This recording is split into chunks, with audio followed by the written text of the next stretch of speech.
আসসালামু আলাইকুম। Simply cooking blog থেকে আজকে আপনাদের জন্য আমি একটি মিষ্টি রেসিপি নিয়ে এসেছি। তো মিষ্টি রেসিপিটা সবাই হরহামেশা বাসায় করে। তো আমি আমার বাসায় কীভাবে তৈরি করি তো সেটাই আজকে আপনাদেরকে আমি দেখাবো।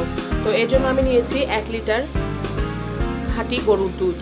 তো এটা আমি ভালো করে জাল দেওয়ার জন্য বসিয়ে দিয়েছি। এটা ফুটে আসা পর্যন্ত আমরা অপেক্ষা করব। তো আসুন দেখি কীভাবে আমি তৈরি করি আমার মিষ্টি রেসিপি। আর মিষ্টি রেসিপিটার এই নামটা অবশ্যই সবারই জানা, ফিরনি বা পায়েস। তো আজকে আমার বাচ্চা একটু ফিরনি খেতে চেয়েছিল, তো এর জন্যই আর কি এটা তৈরি করছি। তো ভাবলাম এটাও আপনাদের সাথে একটু শেয়ার করি। তো আমি দুধটা ফুটতে দিয়েছি।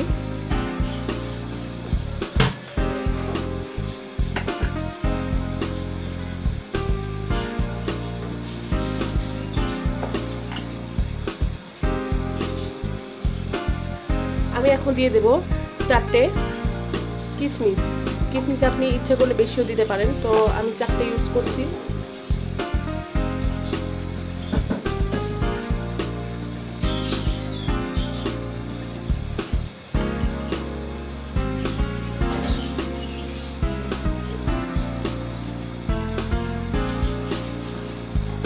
আর দেব 4টে এলাচ।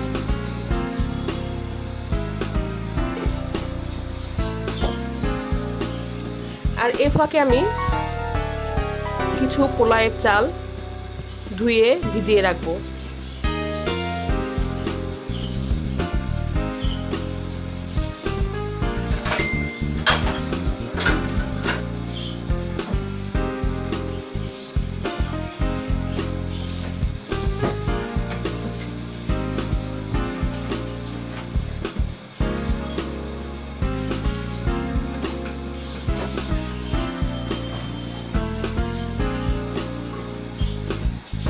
তো এখানে আমি 2 মুঠ পোলাওয়ের চাল নিয়েছি, চিনি গুঁড়া চাল। তো এটা আমি এখন ধুয়ে ভিজিয়ে রাখবো। যতক্ষণ না পর্যন্ত দুধটা ফুটে উঠবে ততক্ষণ পর্যন্ত আমি অপেক্ষা করব। আর এর ফাঁকে এটা ভিজতে সময় নেবে, এই সময়ে যথেষ্ট চালটা ভিজিয়ে রাখার জন্য।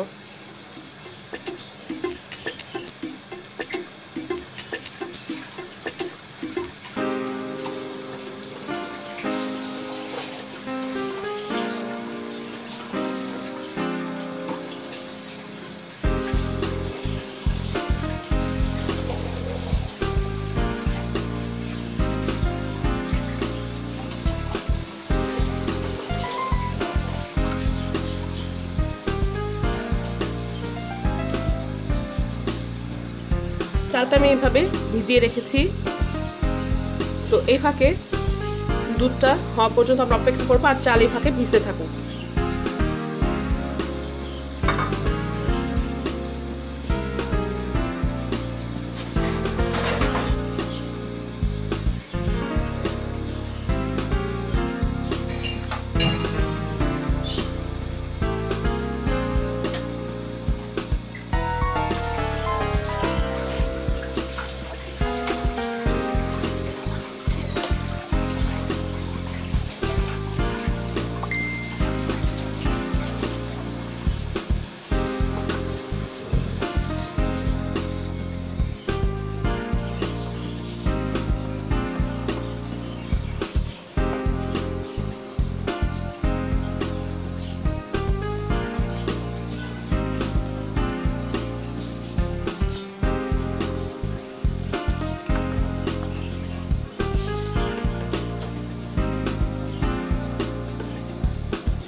তো আমি এখানে দুধটা হওয়া পর্যন্ত অপেক্ষা করি, আর একটু ফুটে উঠলেই আমি চালটা দিয়ে দেব।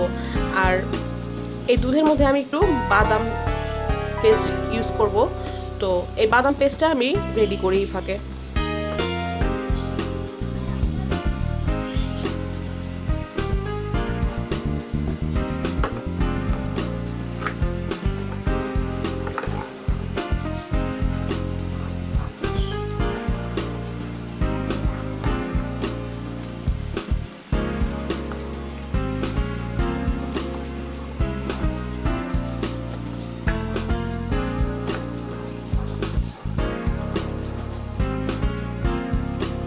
আমি দুধের মধ্যে এর ফাঁকে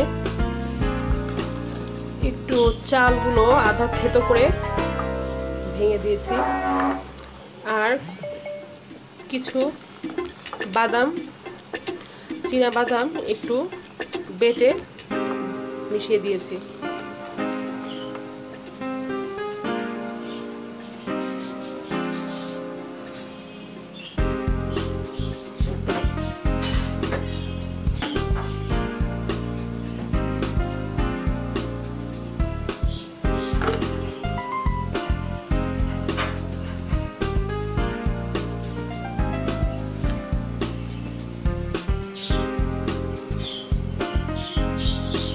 আমি এখন এখানে চিনি দিয়ে দিচ্ছি, প্রায় 1 কাপ মতো চিনি দিয়ে দিচ্ছি। যেহেতু এটা বাচ্চারা খাবে এই জন্য চিনিটা একটু বেশি ইউজ করেছি। বাচ্চারা আবার একটু মিষ্টিটা বেশি পছন্দ করে।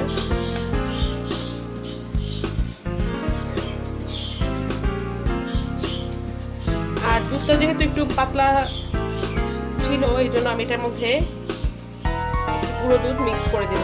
এখানে 2 টেবিল চামচ মতো গুঁড়ো দুধ আছে, আমি এটা দিয়ে দিলাম জাস্ট পায়েসটার থিকনেসটা বাড়ানোর জন্য।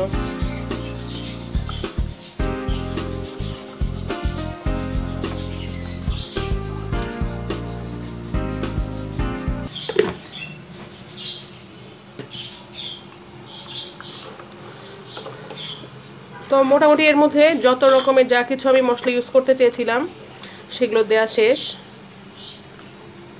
তো আমি এখন পুরোপুরি কমপ্লিট হওয়া পর্যন্ত অপেক্ষা করব, আর এর মাঝে মাঝে একটু ঘন ঘন নেড়ে দিতে হবে।